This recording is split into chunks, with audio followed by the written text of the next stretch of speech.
We are practicing shikantaza, Japanese words for just precisely this, as I understand it. Holding the body very still, sitting with your back as straight as your particular back will allow you to, without too much stress. Sitting in a symmetrical posture, hands on your knees or left over right with the thumb slightly touching, forming an oval with your first fingers and thumbs. Traditional Zen approach called cosmic mudra. Symmetry, I feel, is the important thing, and stillness is important, but not maintaining it. I think that's a misunderstanding from my perspective. Don't maintain anything. Return to it. Return to the stillness.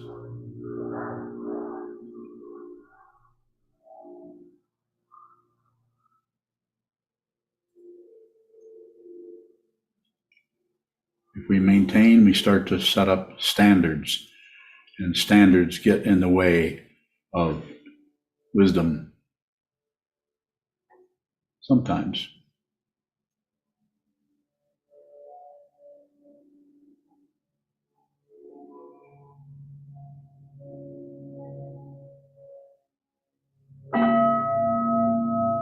Just observe.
Those of you in the Zendo, please come and bring your cushion in front of the altar. And those of you on Zoom, please face your computer screen, and thank you.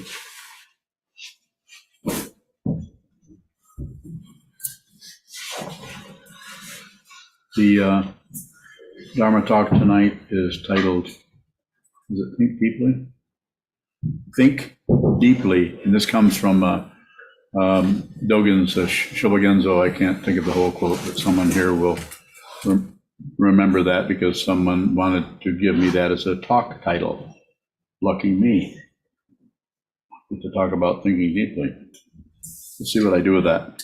But first of all, I'd like to thank everyone for helping us support this place to train your mind, this mandala, this monastery.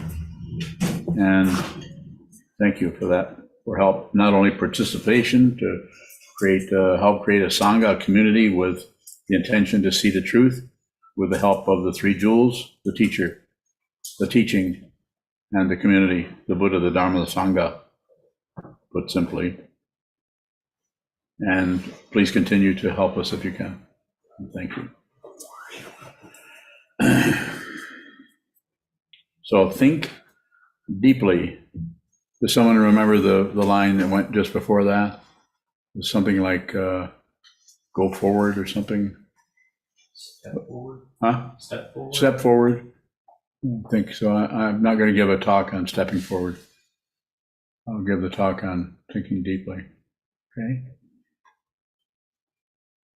Okay, what should I say? How would you talk about think deeply? So this is translated, the Shobogenzo, which is a major work of Dogen Zenji, the founder of this particular lineage, the Soto lineage of Japan. Great master who taught a lot. His teacher was, his first teacher anyway, was Ru Jing when he visited China.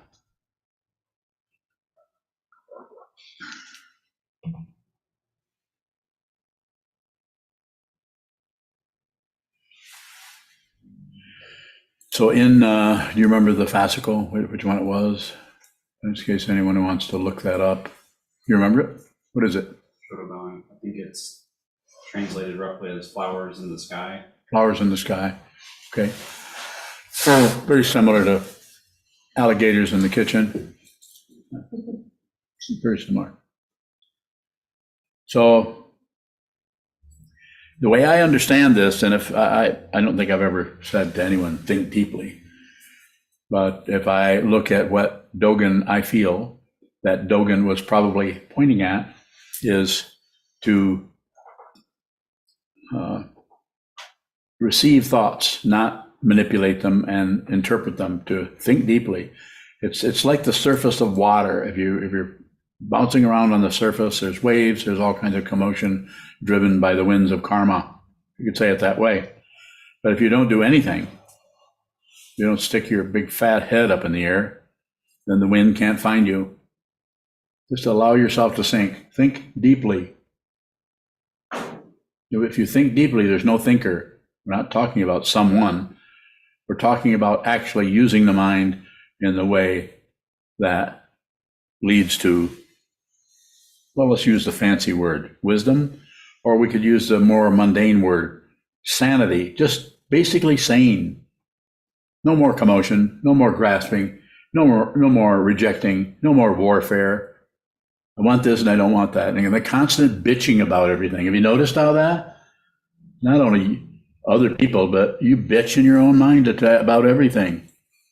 Knock it off. I can't say it more bluntly than that, and that doesn't come from thinking deeply either. Don't hook up your vocal cords, just the way I say it. Feel whatever shows up, but don't necessarily get rid of that by blaming somebody. Even if they did it, even if they did set a fire to your storage building. Even if they did it, if you can, keep a tether on that. Sometimes I use the example of a lunge line. If you know what a lunge line is, if you ever trained horses, they go around like that and have a line that you can train them with, keep them from running away and doing whatever they want. Because Horses want to do things other than what you want. So keep a lunge line so that the thoughts are still circular, but they're not getting off and trampling through the corn.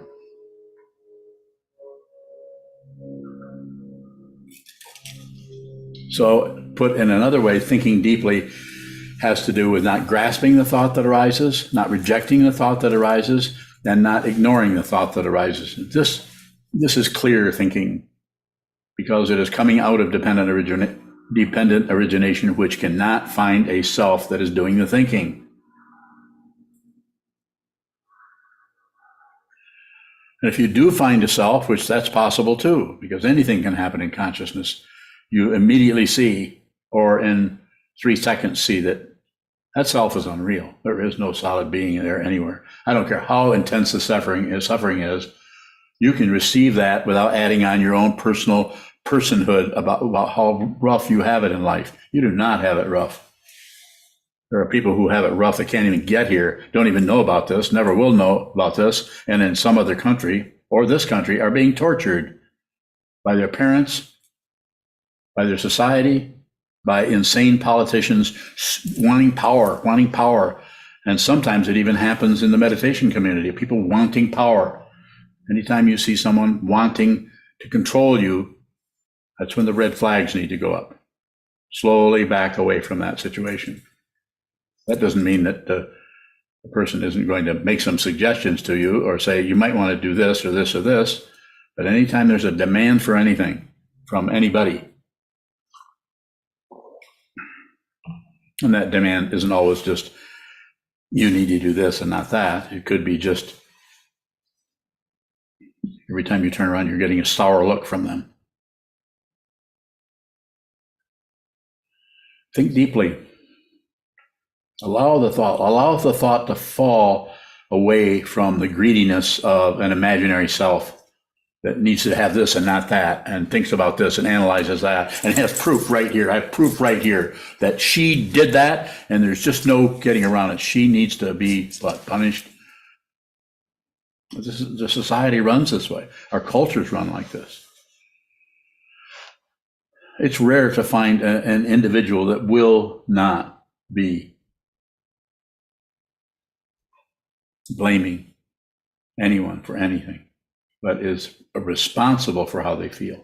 This doesn't mean that somebody didn't cause something, that someone didn't do something that maybe caused you to spend more time taking out the garbage or more time doing anything. But stop it. Stop blaming anyone. Can you do that? Or if you can't, then just notice, be aware. It's the awareness practice, just to be aware how you continually to do what Atisha talked about centuries and centuries ago in his 7 points of mind training. Shifting the ox's load to the cow, I think it is. You can tell this is from a medieval time with a metaphor like that. Excuse me.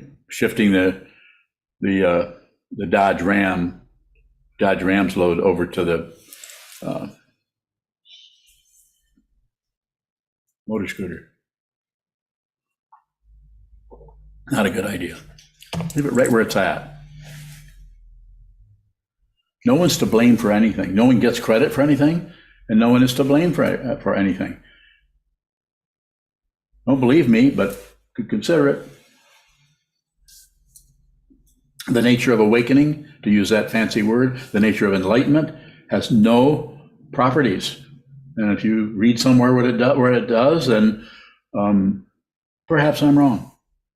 But I don't see any. And does this mean that I'm awake? There is no position called awake or not awake. The very nature of awakening is no position. The very nature of awakening is to have no desires for anything. This doesn't mean that the desires won't arise, but they can't find anyone who gives a damn about it. So it can rise, it can be extremely painful. The desire for something else can be practically excruciating. It's so believable, but it cannot find you. Why? Because you have seen that there is no solid being anywhere called Andre or Milka or Mozuku. There's no solid person. That name is just an index, so we can talk to each other. There's no progression in it. It looks like it, and some teachers teach that way. You don't get anywhere. That's why it's so hard. That's why we keep looking for, is there something else I could do? Should I be taking ayahuasca? Maybe. If you came to me and said, I think I want to do ayahuasca, then I would find somebody that knows about that, which I already know people that know about that, and I would say, why don't you talk to them first? Because it's that particular plant is different for everyone. It's just different, and it won't necessarily solve life's problems. It might give you some insight into things you've never seen before, like you can vomit up something you've never swallowed. Interesting. Don't do anything unless you have to. But if you have to do it, then do it. Not impulsively, but spontaneously, just spontaneously. Come out of the awareness that hopefully you've been training for years and years and years, so that you can actually be present. It is shikantaza. It is just precisely this all the time. There is no that.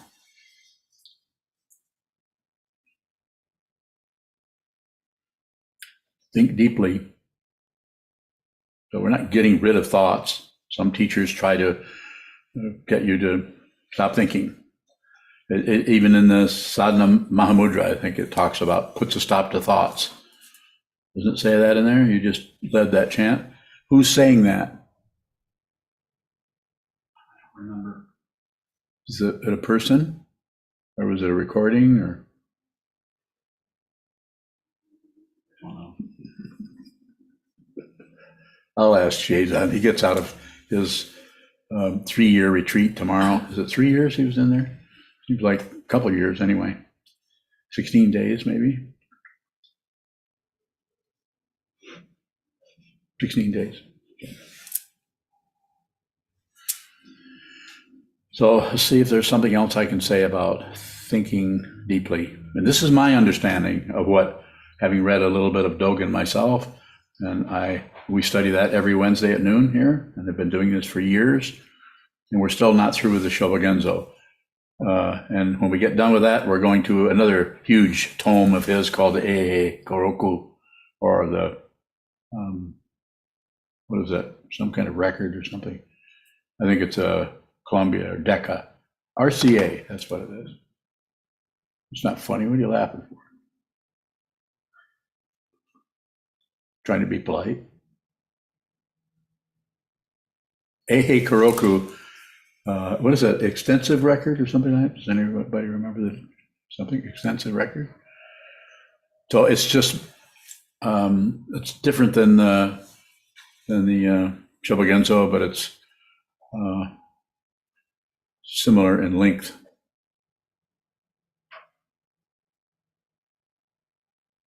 Think deeply. Questions about that? Think deeply. I can continue to talk, or I can respond to questions. Kayun bowing. Right, Kayun. I'll come back to you. It's thinking deeply, a form of pacifying, bowing.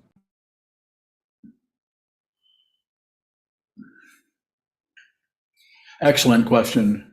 I would say the way I understand you to be asking this, I would say yes, because you're not doing anything with it. So the thoughts arise, it's fine, you receive. The thoughts go away, that's fine, you just watch them go away. You don't add there's no commentary being added onto it. Therefore, you could say the thinking itself is just self-existing. There's no thinker there. It just has its own quality of presence. It's just there. There's no past, there's no future, there's barely even a presence. We have to say something, so we'll say that. It's just, Trungpa Rinpoche would say authentic presence. Authentic means there's no proof. There's proof, then we have relative presence, which comes and goes. Right. Ian Bowing, Louder, please. when you said no more commotion, Did I say that? you did. I did. I thought of chaos, and so I was wondering, it didn't seem like you were talking about chaos, but how do you mean that word? When thinking deeply, no What, more is that all I said commotion? that's all I said, no more commotion? That's all I remember. Do you remember it? It's recorded. When did you write that down? I missed that word. What did you put in place of it? Constant bitching in our own minds. Stop it. No. Want to know about that? Well, I have another question. Well, you can ask more about commotion. You just have to say more about what it is you want to know. Ian Bowling, I really just grabbed onto that word and found it interesting, and I had a hard time keeping it in context. So commotion is just a lot of activity that doesn't seem to make any sense and seems to be chaotic, to use the word you used. Ian Bowling, so when you say no more commotion, how is that different than chaos? Well, it is chaos. There is chaos. The chaos comes and goes. But the chaos is about our imputation about it. It should have been this way. Now it's that way. Should be like this. Should be peaceful. Instead, it's roiling around and it's shaking its finger at us. It's chaotic. Ian Bowling, so does chaos and commotion, I want to say, does it go away when we no longer see the differentiation between order and chaos? It may go away, it may not. There's no way. As long as when we get to where we're no longer differentiating between order and chaos, then we have what Trungpa Rinpoche would have called orderly chaos. Not to. And so how would you describe that? It's like watching the chaos that seems to have some kind of credential for being there.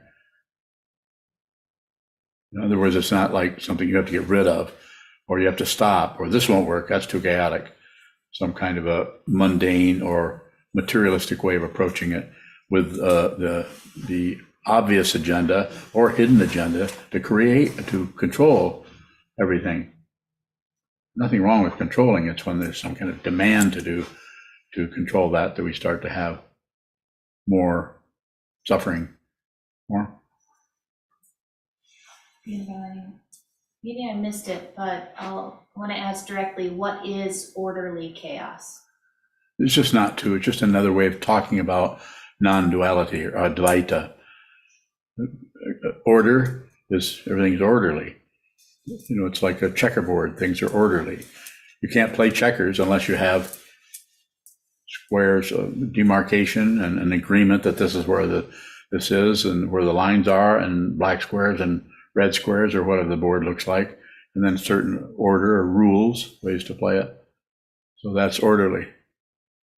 And that is not separate from something that is a mess, or has lots of different energies, lines going every which direction.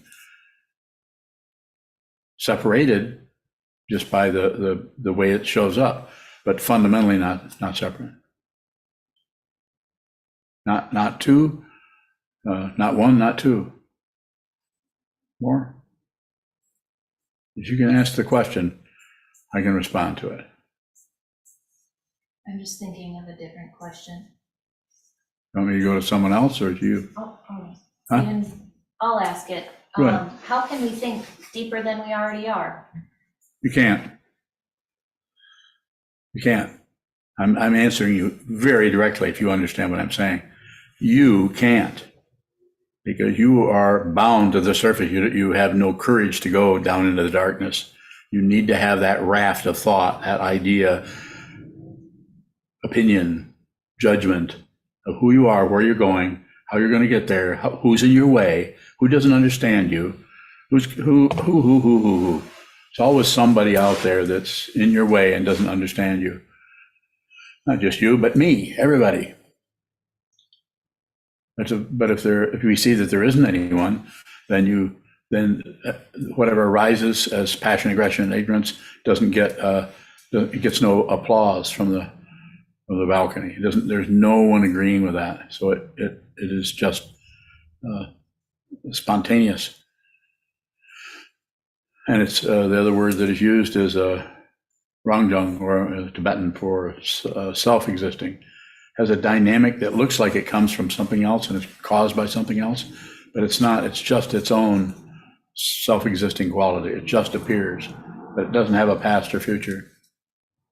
This is everywhere you look, unless there is a you, unless there's a Sokuzan or a Biyun who actually is having thoughts about everything and feelings and emotions and a constant commentary going on, an inner monologue, dialogue, what have you, about what's happening, what's going right, what's going wrong, who you are, how you're doing. That happens right on the wall. Sit down, hold still, and witness that dialogue, that monologue, or that constant chatter about. If you do it enough, use the body. The body and the mind are not separate. They're separated, but they're fundamentally not two different things. Don't believe any of this. Don't believe it. You find out. My admonition or suggestion or finger pointing is, you find out. Go to the wall, test this for yourself if you need a test. Go there and see what this is yourself in your own mind stream. Keep it as simple as possible. We need some forms, we need some structures. We chant the sutras to remind us that this is a 2,500-year-old tradition of people doing what? Sit down and look at the nature of your mind, or the nature of reality, or what is referred to as the enlightened one, or the Tathagata, or Dharmakaya, Sambhogakaya, Nirmanakaya, those structures in consciousness that are conceptual, that can be approached conceptually, but need to be really fundamentally seen as with awareness, without any conclusion, without any shape or form. Darkness, from the point of view of ego. Darkness, not good. Don't go there. Do something else. Find some other way. Take some ayahuasca, or take some psilocybin. You could. Might do that tomorrow. I have no idea. I don't make plans. It's a good thing I don't make plans. More? You're awful nosy tonight. Go ahead. You You can. now, you mentioned needing courage Yes. and not having courage. I can't just go and get that. Yeah, you can. Where does, I can. Yeah, that right there on the wall. That takes a lot of guts, courage, use a old word there, masculine kind of word. But it takes a lot to do that.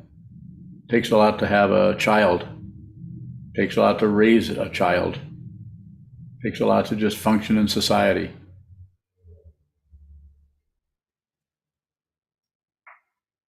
And I'm very biased. The way you find it is by look at your mind rather than look out in the world.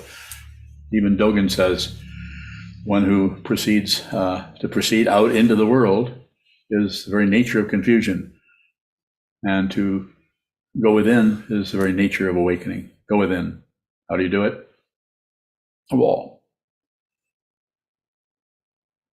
I spent a few years doing that, or I couldn't spend quite a number of hours doing this, talking about it, encouraging you or anyone here that listens to me. Whether you become a Buddhist or not, that's your business. Whether you technically receive vows, that's up to you. But everything is up to you from that point of view. You know, what I'm saying is, if I have any say-so to you, I would say, Shikantaza, I'm biased. Do that kind of meditation. Just observe.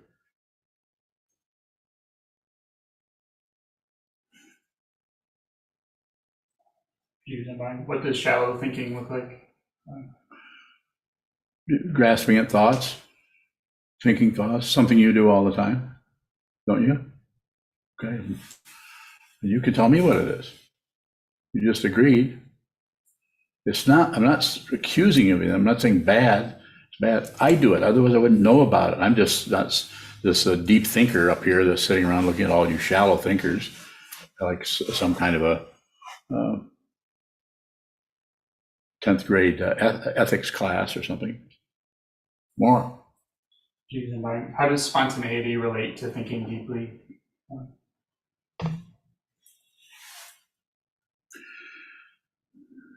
By watching what is moving this way or that way in the mind or in the life, down the hallway, or out of someone standing next to you that is beginning to do this and stopping doing that. By watching that without a lot of commentary on it, we begin to see the fundamental nature of what is happening, of cause and effect, of dependent origination, of karma. Lots of words there, without interfering with it, without agreeing with it, and without ignoring it. That's how it's done. And you do that by practicing that very dynamic of don't grasp, don't reject, don't shut down, by watching, holding still, and watching what happens in their mind stream. It's very hard to practice in life, although some teachers talk about meditation and action. I do not, even though I was taught that. I don't agree with it. I say meditate on the cushion as much as you can. When you get up off the cushion, just hang out. Be the fool you're trying to avoid. You might need to get a really good look at how foolish you are so that you can see. So that you don't try to stop that. You can't stop being a fool. You can't stop losing your temper. You don't have to. You don't have to live up to some kind of a standard. I think I've lost my temper twice today already. Anybody counting? See, nobody's watching me. You guys are all thinking about your own stuff, and when you could be watching to see how often I lose my temper. Is that funny, Zeb? Zeb drew, the alligator in the kitchen? Zeb drew a really great picture, painting. How big is that? About so big? Doesn't have a size. It was on my phone. Well, it's like might be painting on the moon. But it's a very nice. I'll have to post it somewhere. Unless I forget about it. If I do, too bad. It's a purple alligator in the kitchen. Yeah, came out pretty good. So did I just change the subject? Chisho, do you have a question? No. So who can I count? Let's see. Which monk? Go ahead, Milka. I've already answered one of Shoto's questions. Go ahead. Milka bowing. Does thinking deeply involve words? It may, but it also may not. There might be just, I'm sure you know, the movement and the consciousness that is about a particular thing, but words are available. They're right there. But it's more of a quality of who left the wheelbarrow in the yard full of trash when it needed to be dumped. Those kinds of just very mundane things where we're looking for cause and effect sometimes. And then we might also just go dump it ourselves. Yes. Bowing. If we take a phrase like flowers in the sky Yes. to the cushion, or if that comes up on the cushion, are there words involved in looking at that other than those first? Perhaps. There's no standard there. So, but we look for some kind of a standard, is like what you asked, is you're looking for some kind of reference point. It's worse than that, and it's better than that. It's worse than that because you can't figure this out, and it can be very frustrating. And it's better than that because if you see what this is, you're liberated. That doesn't mean there won't be suffering. It just means that there's no one left. That's why you can't attain enlightenment. If you attain enlightenment, then you can't attain it. It's already the case. Just stop covering it up.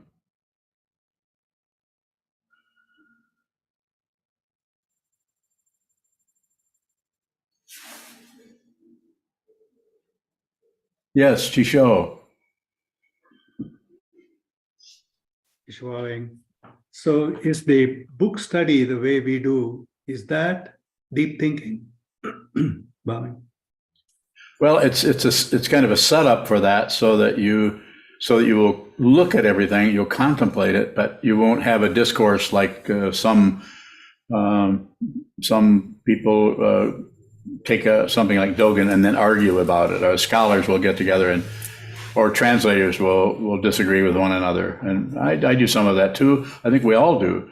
But as far as the study of it, just seems to be bringing yourself to the material over and over and over again, just like bring yourself to the wall, return, maintain nothing. Don't set up a standard of knowledge that causes you to actually miss the deeper layers of knowledge, deeper understanding of knowledge we call prajna or prajna or jnana or wisdom. Because if you set up standards for that, then you're actually trying to go into deep nature of the understanding of consciousness. And if you set up standards all the time, then you're always running into that. It's like you're stopping yourself from learning on a very, very deep level, like the ocean. You're caught up in the waves, you're caught up in the winds, you're caught up. Rather than just no pushing, no pulling, no ignoring. You sink, go right down into the wisdom or go right up into it. Directions are all the same. They're just directions to something or away from something.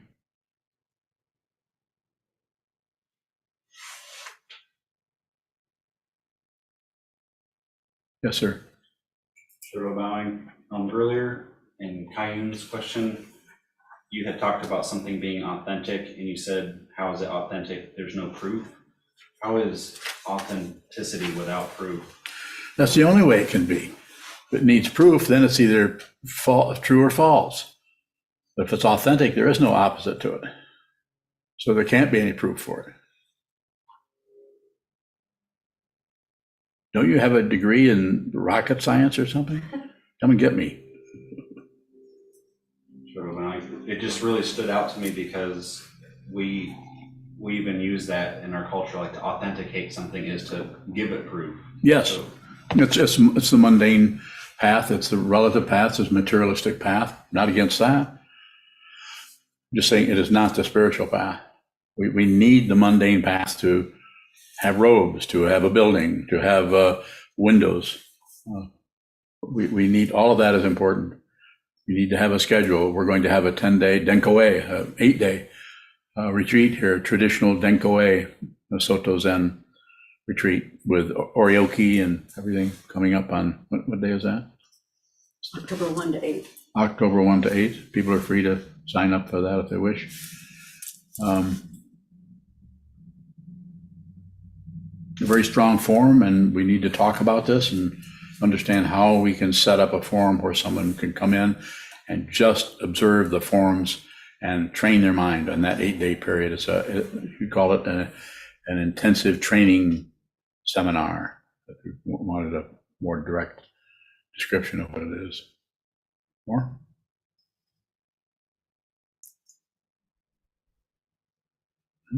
Wondervine, what are we getting clear about when you say clarity about our confusion? So that's what awakening is. It's awakening or enlightenment or realization is not separate from delusion. It is a complete awareness of the nature of delusion. So it's not awareness of the nature of enlightenment. It's awareness of the very thing that covers up the awakening is seen through. And so it's the awakening that was always there. It's always been there. It's your birthright. As a human being, you were born awake, and then you slowly cover everything up until you become 10 years old or 45.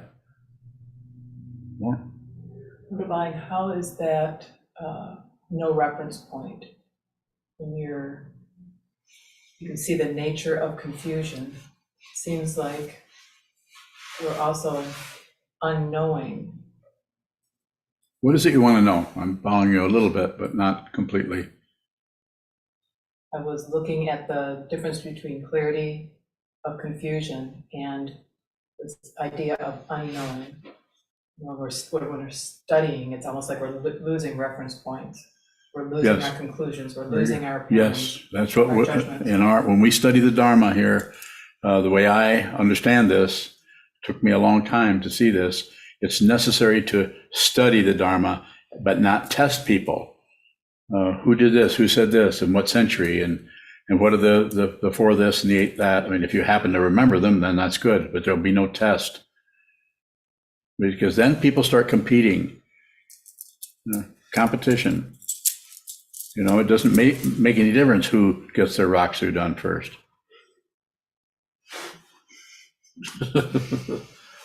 Where is she? On vacation. On the other hand, that's fine to do that.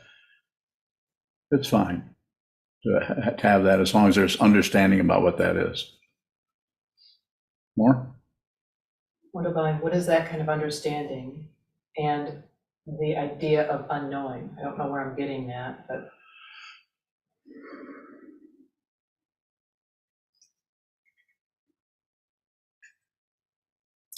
So I can drag you through it a little bit if you're ready.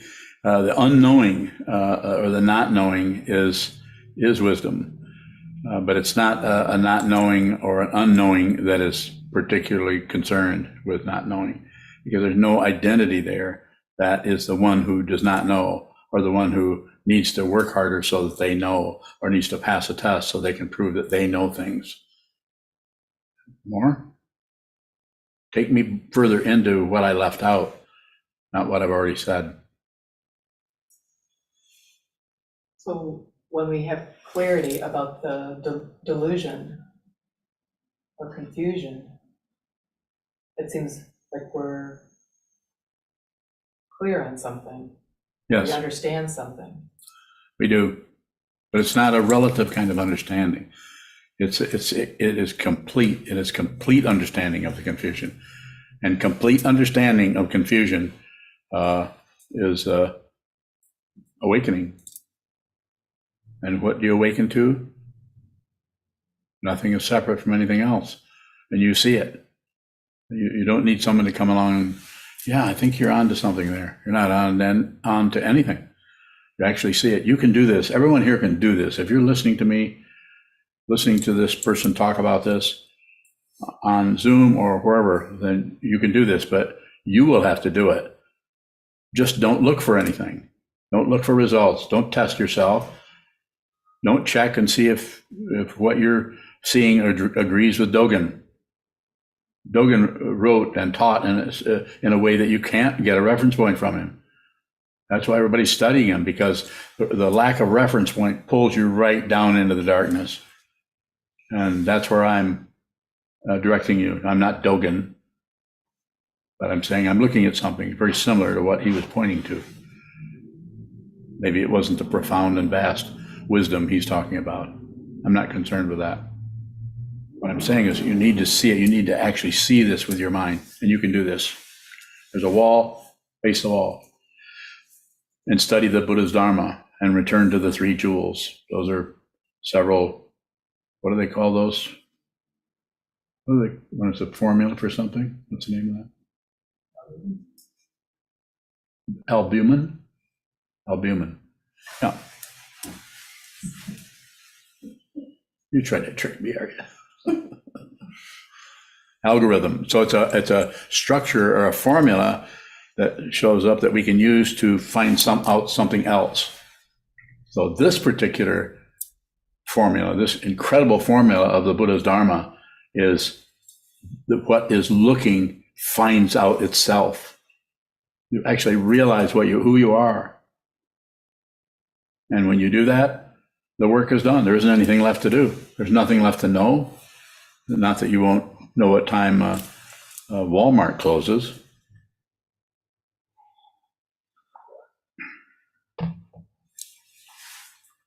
Is there a further? Yes. Does seeing the confusion come before understanding the confusion? For a while, because you will think there's more that you need to understand, which is a very, very, very nature of ego when it's still running around in spiritual materialism, looking for results, trying to make sure that what you see is true. If you see this, you won't need proof. The very seeing is the proof. It's everywhere. Everything is preaching the Dharma. That's not something I made up. That's something that's been said centuries before any of us showed up. Everything, you see what this is? Everything preaching the Buddha's Dharma. And what is it? Nothing is separate from anything else. There's never been two things anywhere. Realize it. Realize it while you still have hands and feet, eyes, nose, tongue, body, mind as a human form, because this is impermanent and this is going down soon, in my case. Maybe not as soon in your case. Realize it so you know what this is, rather than going into little stories about somebody that stole your bicycle or somebody that didn't do something that they said they were going to do and then they didn't live up to it. Not that that isn't important also. More? Shoto bowing. I'm looking at the teaching that nothing's separate. How can we cover up anything if nothing's separate? You can't.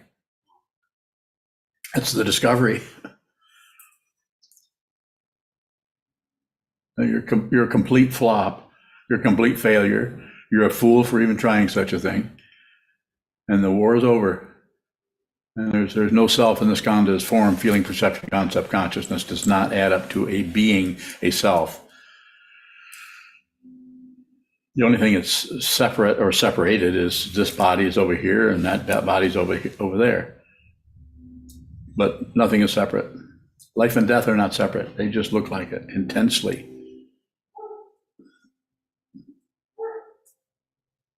Relax and enjoy yourself. Yes.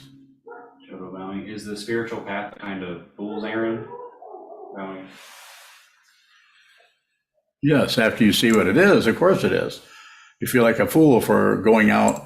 What's the old Tibetan story where the son leaves the house of his father and because he thought he went out the front door, so he goes over hill and dale looking for his father, and many years later he comes back and comes in the back door of the house, and his father's in there having breakfast. He never went anywhere. I'm sure there's a more interesting way to tell that story than what I did, but something like that. What you're looking for is already in front of you. It's right here. It's in front of you. It's the back of your hand. The old image of teaching, the Buddha is in the palm of your hand. There's a Buddha that you're looking for. Like it says on the banner over there, mind is the Buddha. As soon as you sit down and look at the wall, I don't care how you feel, that's the Buddha. So it's not about getting a really blissful meditation. Can take one or two more questions, if there is a couple. Any on, you have a question, Mazuki? Go ahead. Mazuki bowing. You just said we can't cover it up. If we can't cover it up, and I've also heard you say that it's just, when you see it, it's just so obvious. Yes. So if we can't cover it up, why can't I see it? You can, you're looking at it. You're just thinking that it's something else. Or you're thinking that's not enough. That can't be it. Can't be that simple.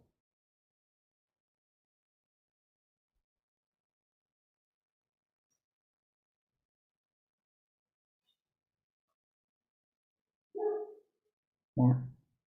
Mazuki bowing. So is the our thoughts of that we're looking for something else, is that covering it up? Probably.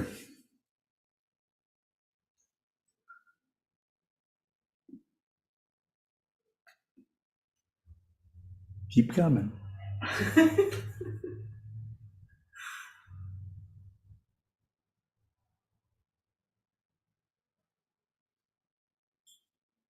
Is there anyone on Zoom?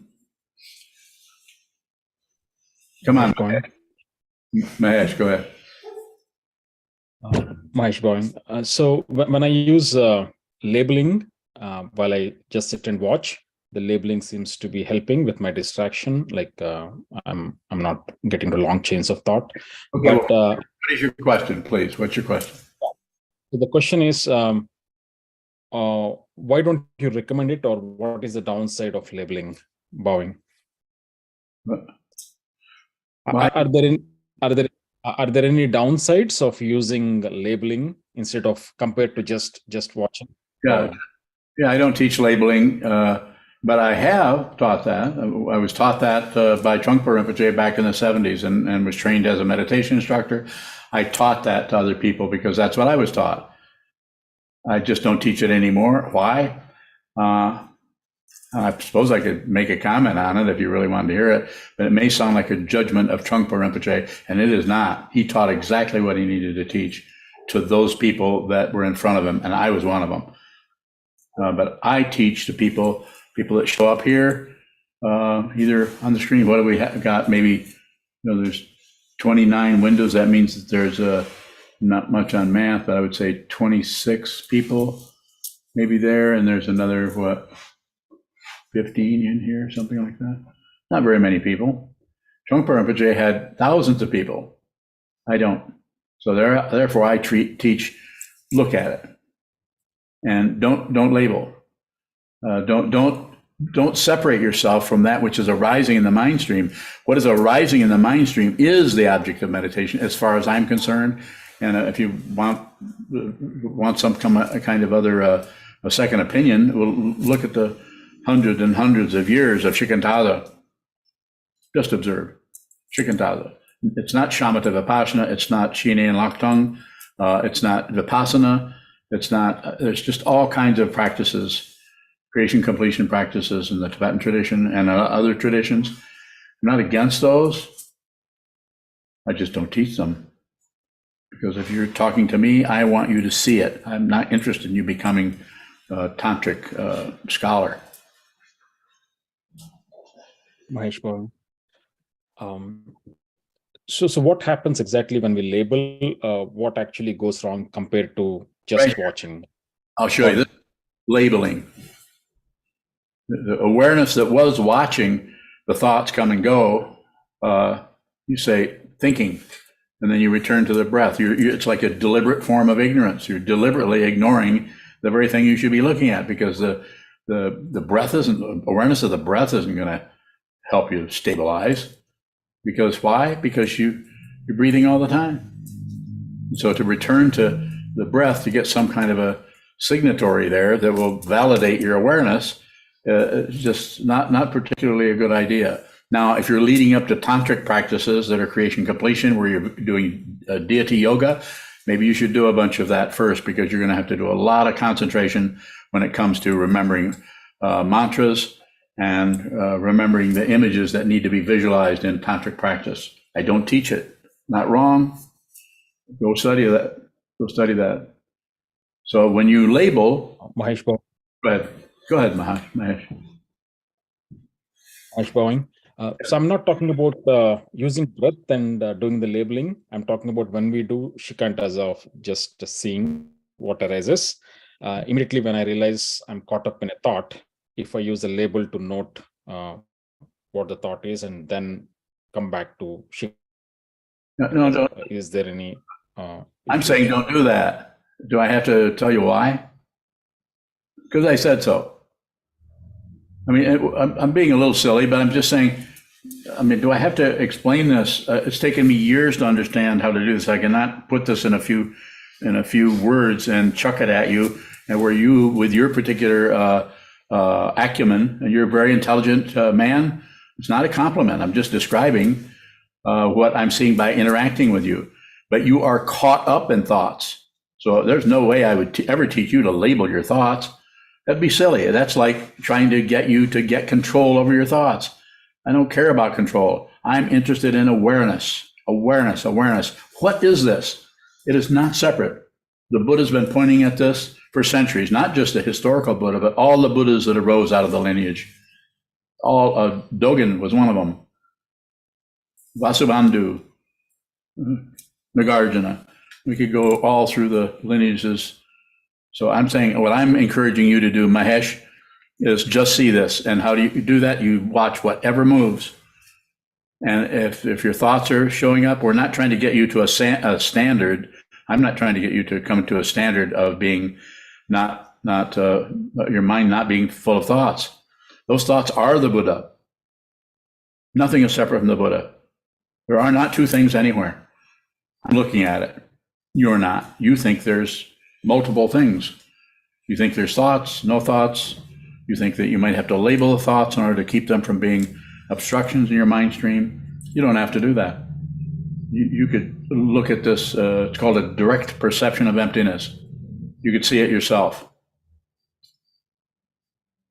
Go ahead, Mahesh. Mahesh Bowing. So thank you for that.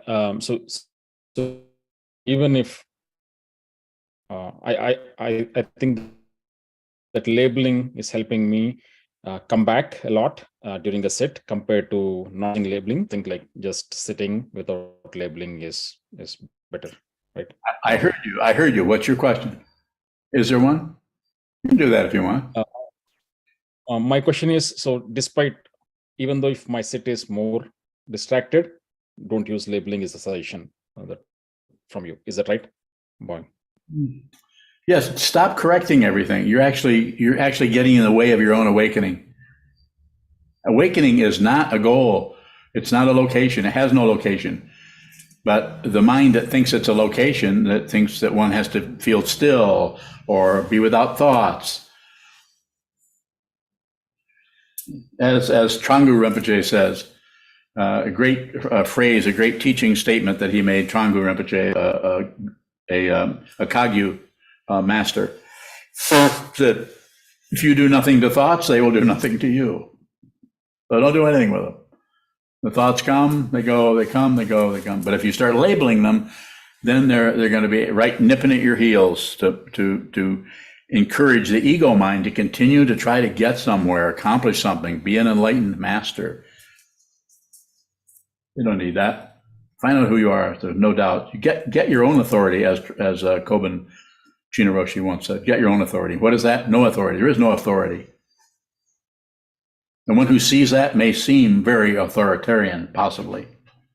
And there's positive and negative ways of doing that too. Yes, sir.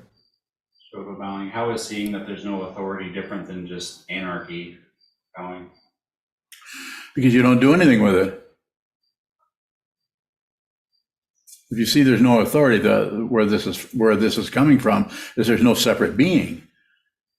So it's just a more relative way of talking about the obvious conclusion that ego minds are coming to. Who's in charge? Who's the boss? The whole military is run that way, and it's an intense whole thing. Uniform Code of Military Justice is brutally structured in a way that you don't have any control about anything. Somebody else decides everything, whether they have any intelligence or not. If they have some brass up here, they're going to tell you what to do.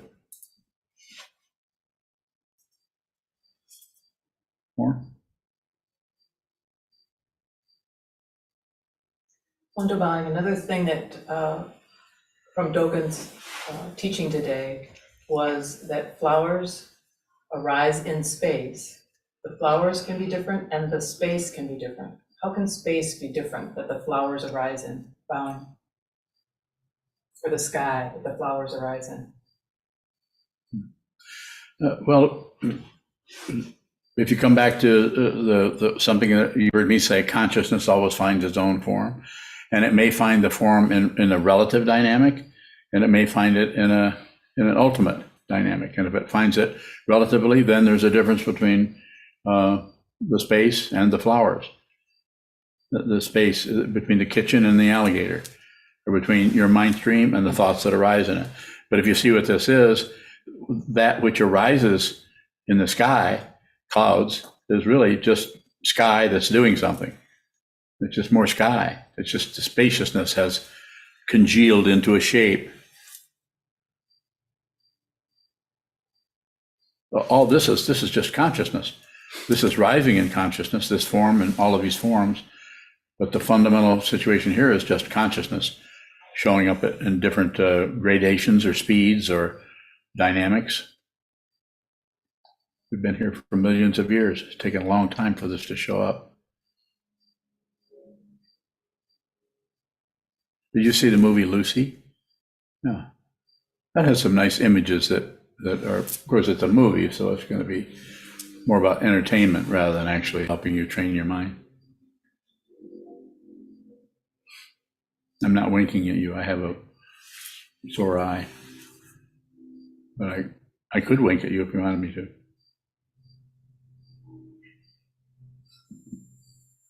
Is there a final question from anywhere, buddy? Oh, Mioka, you would have a final question. What is it? Yoka bowing, it's from YouTube, from Spool String. Oh, well, I feel better now. It's not from you. It's from Spool String, who is in the UK. Is that correct?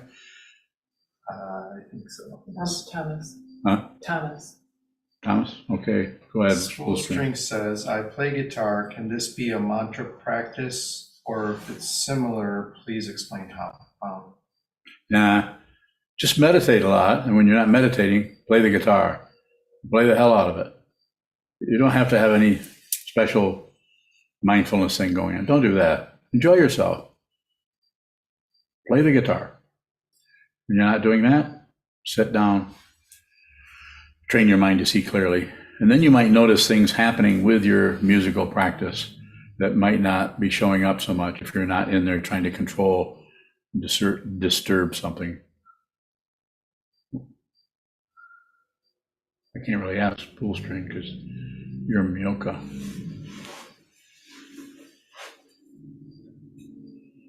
I don't want to leave anyone out. If there's a question out there in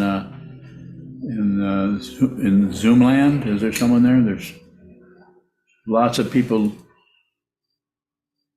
either names or their people's faces. Greg Bowen, Go ahead, Greg. how does thinking deeply lead us to know self? The way I'm describing thinking deeply is to allow the thoughts to arise without doing anything with them. So if you're practicing, if I were to say, if you're practicing labeling thinking and returning to the breath, then you're actually missing what needs to occur, if you want to call it an occurrence, consciousness, is no grasping, no rejecting, no shutting down. You have to practice on what actually arises, not shut out what arises and go to some thing like training the mind to be mindfulness, sometimes called resting in tranquility, or calm abiding, or shine, the Tibetans call it. And so to go back to your question, what you're doing is you're approximating through the mind stream the spaciousness of just physical existence by not grasping, rejecting, or shutting down. So whatever arises is dependently arisen. Pratitya samutpada, anything that shows up has a lot of things behind it that cause it to show up as an apparent separation. So don't do anything with it. Just and for you or for me or for anyone here in the Zendo, it will take a different length of time for you to just stop meddling with everything. Let whatever rises. Nothing belongs to anyone. There's no boundaries. There's no boundary between anything. It just looks like it. And this is why it is an illusion that deludes us into hurting our friends and torturing people that don't have any say-so about what they just did, although it might look like it. Everything that happens, you're responsible for. Anything that shows up in your mind stream it's yours. This is your world. Not territorially so much as just, it's yours. This consciousness is yours. Greg Bowen, so if we were using the image of putting your head in the water, would it just be to give up the struggle, to allow yourself to sink or rise? Yes, there would be no one giving it up. It would just happen because there never was a struggle. So you would just be watching. You're not really putting your head in the water. You're in the water, and this is your life. You're in the water, and you try to keep relating to the flotsam and jetsam that's floating on the surface, or the waves, or pushing this and pulling that, and keep fighting with relative the relative structure instead of just no more war, no more accepting anything. Don't accept shit. Don't reject anything. Don't reject banana cream pie. And don't ignore anything. Don't ignore the gorilla that's standing outside your door looking in the window. Don't ignore that. Also, don't open the damn door. I'm not going to prove anything. But you don't need to prove anything. You just need to sink down into that darkness. And it will feel to the ego mind might scream at you and say, don't be doing this. This might not be good. You might need to get another teacher. Why don't you find a teacher that's more reasonable, that will teach you to label your thoughts and stuff like that? Go talk to Mahesh about it.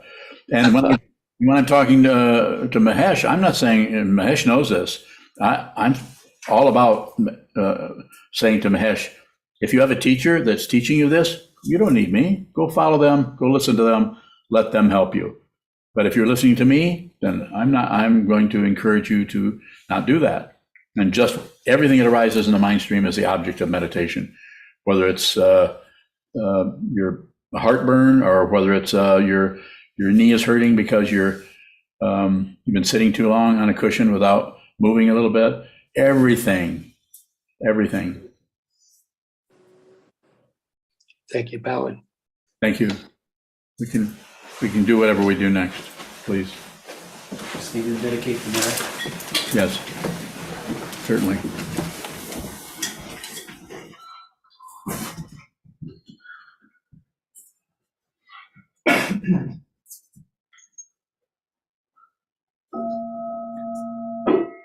May the merit of this penetrate into all places, so that we and every sentient being together can realize the Buddha's way.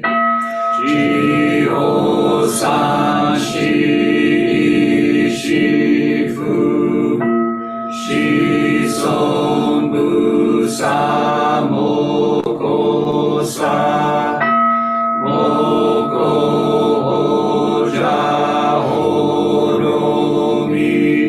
The 10 directions, the 3 times, all Buddhas, all venerable ones, Bodhisattvas, Mahasattvas, the great Prajna Paramita.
We will continue sitting until 7:40 and then begin chanting from 7:40 to 8.